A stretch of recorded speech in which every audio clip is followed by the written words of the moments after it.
everyone! Welcome to Learn English Today, the place where you master English by listening to real conversations. Today we have a fun slice of life episode for you. We're dropping in on two friends, Jasmine and Liam.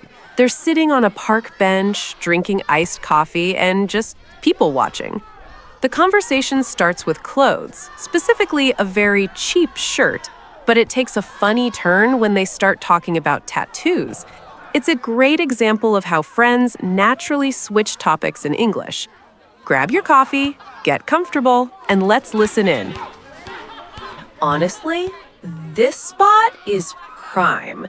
If we had sat over by the fountain, we would have been misted on every 3 seconds. My hair cannot handle that humidity right now. Yeah, no, good call. Plus, the wind is blocked here. It's actually peaceful. Peaceful is good.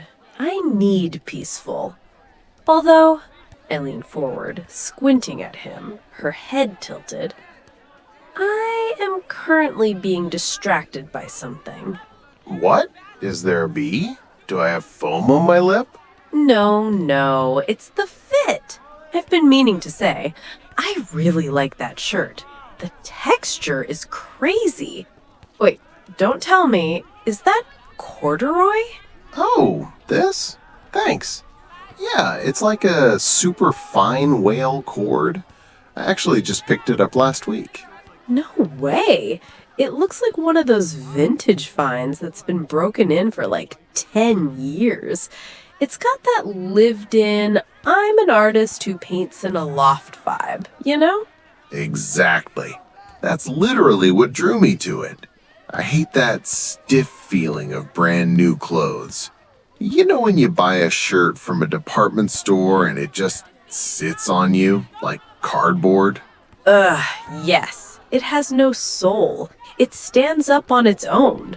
Right. I usually have to wash things 5 times before I feel like myself in them. But this was perfect right off the rack. It just kind of draped. It's a really good color on you, too. It's like slate or charcoal. Did you go on a whole spree, or did you just grab the one thing? Nah, just the shirt. I'm trying this thing where I don't buy stuff unless I absolutely love it. My closet is getting a little out of hand, honestly. I open the door and I feel like I'm being attacked by flannels. Feel that deeply. I tell myself I'm going minimalist, and then I see a cool jacket, and suddenly I'm $300 in the hole and eating instant ramen for a week. So where'd you find it? Some boutique downtown? Actually, no. I hit up that weekend market over on the east side, the one by the old warehouse district. Oh, the Melrose Trading Post vibe. I haven't been there in months. The parking situation alone gives me hives. Was it packed? Insane. Like shoulder to shoulder near the food trucks. I think I waited 20 minutes just to get water. But if you get there right when they open, you can actually breathe. I found this guy in the back corner, way past the candle stands, who just had racks of 90s deadstock. That's the move. If you're not digging through the dust, you're not doing it right. You have to risk a sinus infection to find the gold. 100%. There was some weird stuff too. Like the guy next to him was selling, I want to say, haunted dolls? Stop. I'm serious. Porcelain dolls with one eye missing. It was a vibe. But anyway, I found this shirt. How much do you think it set me back? It looks expensive, right? I mean, yeah. Good corduroy. Vintage feel. I'd say 60? Maybe 40 if you bargained hard. You're gonna hate me. It was like $12. $12? Shut up. You are lying to my face right now. Swear to God. The guy wanted 15, but I only had a 10 and 2 singles in my wallet. He didn't want to run a card or set up the iPod for such a small amount. So he just waved his hand and went, just take it. Get it out of here. Man, that is a deal. That is criminal. You basically robbed the guy. I mean, you can't even get a decent burrito for $12 in this city anymore. A latte is like $8. I know. I felt a little guilty for about 5 seconds, mostly because he looked so tired, but yeah, it's a great price. It makes the shirt feel even better when you know you got a deal, you know? It's like a trophy. Totally. It adds to the soul of the garment. It has a backstory now, the $12 shirts. They both take a long sip of their coffee. A silence passes. Jasmine watches a dog chasing a frisbee in the distance, while Liam watches a kid dropping his ice cream cone. So, since we're on the topic of the look, I've noticed something. You're a big no hat guy, or am I wrong? I feel like I've never seen the top of your head covered. Oh, this? Yeah. It's actually the only piece I ever wear. My ex, well, we were dating at the time, gave it to me for our anniversary a few years back. Ah, sentimental value. Even from an ex? That's rare. Usually that stuff goes into a box or the trash. We ended on good terms, and honestly, it's just a nice chain. I'm not really a jewelry guy. I find rings annoying when I'm typing or working, and watches feel heavy. But this, I don't even notice it's there. It's just part of me now. It's a clean look. It works. It's funny, Liam, we've known each other a while, but I realized I don't actually know what you think about fashion as a whole. Like, do you follow the trends? Do you care what's in? Honestly, I think it isn't important to be in fashion. I think people spend way too much energy trying to look like everyone else on Instagram. Ouch. Shots fired at the influencer culture. I mean, kind of. I think style is important, knowing what you like and what looks good on your body. But fashion? That's just a cycle of buying stuff so you don't feel left out. I'd rather have 5 shirts I love for 10 years than 50 shirts that are cool for 2 months and then end up in a landfill. I respect that. It's more authentic. It's like you're not wearing a costume, you're just wearing Liam. Exactly. Be your own person, you know?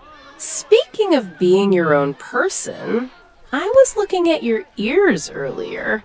I realized you don't have them pierced. Have you ever thought about it? A little stud or something?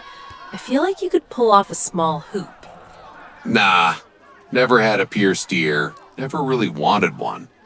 My brother got his done when we were kids at the mall with a piercing gun, and it got all infected because he wouldn't stop touching it. It was gross. That kind of scarred me for life.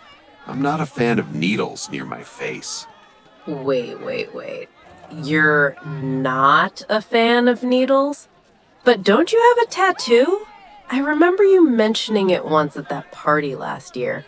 Or did I hallucinate that? I do. I have one.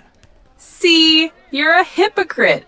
You'll let a needle hit your skin thousands of times for a tattoo, but a little ear piercing is too much? That is literally the same thing. It's different. A tattoo is art. A piercing is just a hole. Plus, the tattoo isn't on my face. Fair enough. I've actually never seen it. Where is it? And more importantly, what is it? Is it something deep, like a quote in Latin, carpe diem? Definitely not a quote. It's on my shoulder, mostly. It's a big, blue, scary monster. I'm sorry. A what? A big, blue, scary monster. No way. Really? You? The guy who wears $12 corduroy shirts and doesn't care about fashion has a giant monster on his arm? Is it like a Pixar monster or like a nightmare monster? It's pretty gnarly. It's got sharp teeth, multiple eyes, slime dripping off it, the whole deal. It's done in this really vibrant traditional style. Lots of deep blues and electric purples. Wow. That is the last thing I expected you to say. Can I see it? Or is it like top secret? Right now, they're children present, Jasmine. Oh, come on. You said it's on your shoulder, not your butt. Show me the beast, Liam. I need to understand this side of you. All right. Twist my arm. Hold on. Let me unbutton this real quick. Holy, dude, that is incredible. The detail on the scales and the way the blue pops against the skin. That's not just a tattoo, that's a masterpiece. It looks like it's gonna bite me. Thanks. I got it done by this guy in Brooklyn about 5 years ago. It took like 8 hours in one sitting. 8 hours? Just buzzing away? Yeah, I almost tapped out around hour 6. But once you start, you kinda have to finish. I take back everything I said about you being a safe minimalist. You're a secret badass. Just keeping you on your toes, Jasmine. Just keeping you on your toes. Man, $12 shirt, 30-cent coffee, and a $1,000 monster. You are a man of many layers. That's the goal. Well, Mr. Monster, as much as I love this bench, I'm starving. Did you want to go find a burrito that costs more than your shirt? Standing up and grabbing my coffee. Lead the way. But I'm still not paying $15 for guacamole. We'll see about that. They walk off down the path, continuing to bicker playfully about avocado prices.